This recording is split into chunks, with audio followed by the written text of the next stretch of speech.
पंजाब सरकार ने टीएलपी पर बैन की मांग की है। टीएलपी एक चरमपंथी संगठन घोषित जो है, ये बड़ी खबर इस बीच निकलकर सामने आ रही है। इस्लामी संगठन टीएलपी के बैन की मांग जो है वो उठी है पाकिस्तान में। ये बड़ी खबर है जो इस बीच निकलकर सामने आई है। टीएलपी एक चरमपंथी संगठन घोषित, पाकिस्तान से अपडेट है ये। इस्लामी संगठन टीएलपी को बैन करने की मांग उठी है।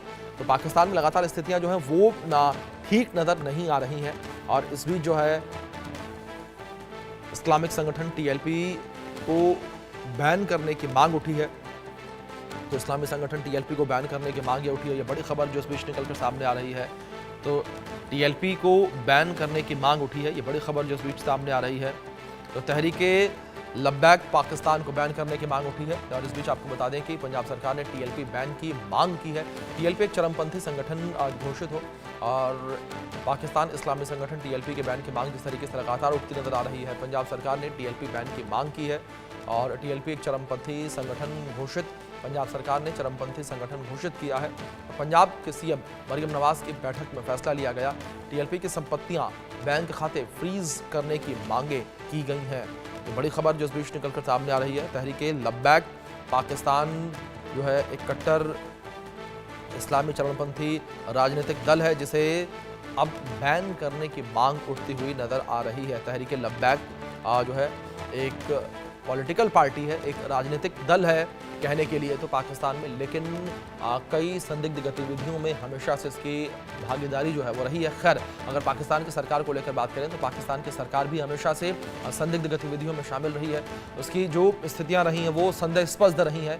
तो ऐसे में इस बीच टीएलपी को बैन करने की मांग उठी है और जो पंजाब सरकार है उसने टीएलपी को बैन करने की मांग की और कहा है कि टीएलपी के जो बैंक खाते हैं उन्हें सीज कर दिया जाए, फ्रीज कर दिया जाए और जो संपत्तियां हैं उन संपत्तियों को भी सीज किया जाए।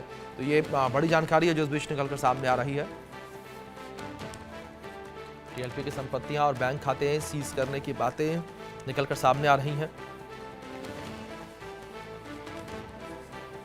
तो तहरीके लब्बैक एक बड़ा संगठन पाकिस्तान में है और जो है कई लोगों के बीच इसकी मौजूदगी है, कई लोगों तक जो है इस संगठन की पहुंच है।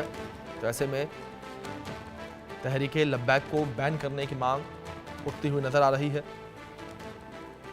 पंजाब सरकार ने चरमपंथी संगठन घोषित किया है। इस बीच हमारे सहयोगी अजय जांडियाल जुड़े हैं, रुख करेंगे उनका इन्फॉर्मेशन के लिए। अजय, तहरीके लब्बैक को लेकर बात करें तो इसको लेकर लगातार विरोध की स्थिति जो है वो बनी हुई नजर आ रही है।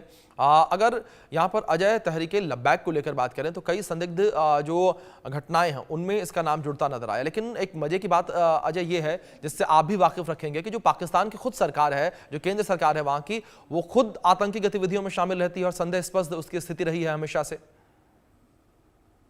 देखिए अभिषेक, बिल्कुल अगर आप देखें तो पाकिस्तान एक टेरर स्टेट है। ये सिर्फ कहा नहीं जाता बल्कि ये प्रूव्ड है और भारत ने इसे कई बार जो है ये बताया भी है।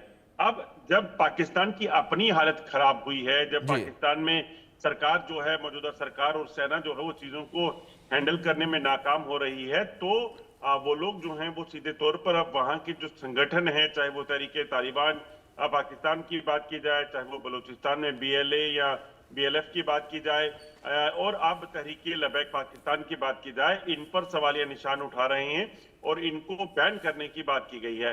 दरअसल आपको बता दूं कि जिस तरीके से ये हुआ है, तो मरियम नवाज जो कि पंजाब की मुख्यमंत्री है, उन्होंने इस चीज को लेकर जो है कहा है कि तहरीके लब्बैक पाकिस्तान जो है इसे अब बैन कर देना चाहिए। दरअसल लाहौर, इस्लामाबाद में, मुरीके में जब पिछले दिनों प्रदर्शन हुए थे और उस प्रदर्शनों के दौरान देखा गया कि किस तरीके से तहरीके लब्बैक पाकिस्तान के लोगों ने वहां पर सरकार के खिलाफ विरोध प्रदर्शन किया, तो उसी के कारण जो है अब तहरीके लब्बैक पाकिस्तान जो है उसको बैन लगाया जा रहा है और जो लोग आवाज उठाएंगे उनको ये झेलना पड़ेगा।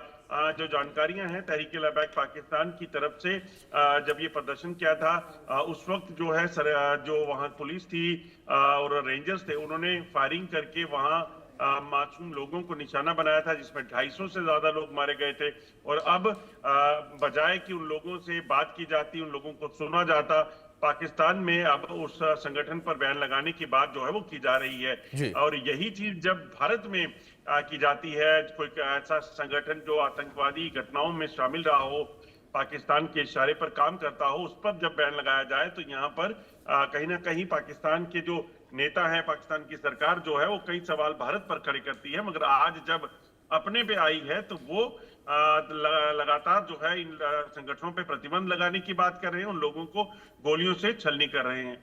जी बिल्कुल। दूसरी ओर अजय, जिस तरीके से अगर यहाँ तहरीके लब्बैक को लेकर बात करें, 2015 में इसकी स्थापना हुई और 2018 के जब चुनाव पंजाब प्रांत में हुए तो उस वक्त ये दल जो है वो 5वां सबसे बड़ा राजनीतिक दल बन गया था, इतने इसे वोट मिले थे। तो ऐसे में अगर अजय बात करें वहां जमीनी स्तर पर, तो लोगों का विरोध जो है वो भी देखने को मिलेगा अगर इस दल को बैन किया जाता है तो। देखिए, यहाँ कहानी ये है कि यहाँ एक दो नहीं बल्कि लाखों लोग इस संगठन से जुड़े हैं, जिस संगठन ने जो 5वें नंबर पे पाकिस्तान में आया था, जो संगठन लगातार राजनीतिक गतिविधियों में एक्टिव है, उस पर सीधे तौर पर प्रतिबंध लगाने की जो बात पाकिस्तान सरकार कर रही है। उन्हें पता है कि जिस तरीके का प्रदर्शन उन्होंने किया और जिस तरीके की कार्रवाई के बाद लोगों का गुस्सा पाकिस्तान सरकार और पाकिस्तानी सुरक्षा बलों के बीच है, ऐसे में आने वाले समय में ये उन जो शहबाज शरीफ की पार्टी है उनके लिए कहीं ना कहीं एक खतरा हो सकता है। तो ऐसे में मरीम नवाज ने फैसला किया है कि इस संगठन को बैन किया जाए और इसमें सीधे तौर पर कहीं ना कहीं लोगों की आवाज को दबाने का सिलसिला जो पाकिस्तान में लगातार चल रहा है, चाहे पाकिस्तान की कब्जे वाले कश्मीर में हो, बुनियादी हकों को लेकर प्रदर्शन होते हैं, उनको जेलों में भरा गया, चाहे बलूचिस्तान के लोग वहां पर अपनी मांगों को लेकर आवाज उठा रहे थे, उनके खिलाफ कार्रवाइयां की, उन्हें गोलियों से भुना गया। और यहाँ पे तहरीके तालिबान पाकिस्तान हो, उसके साथ अब तहरीके लब्बैक पाकिस्तान को भी इसी तरह की यातनाओं को देखना पड़ेगा।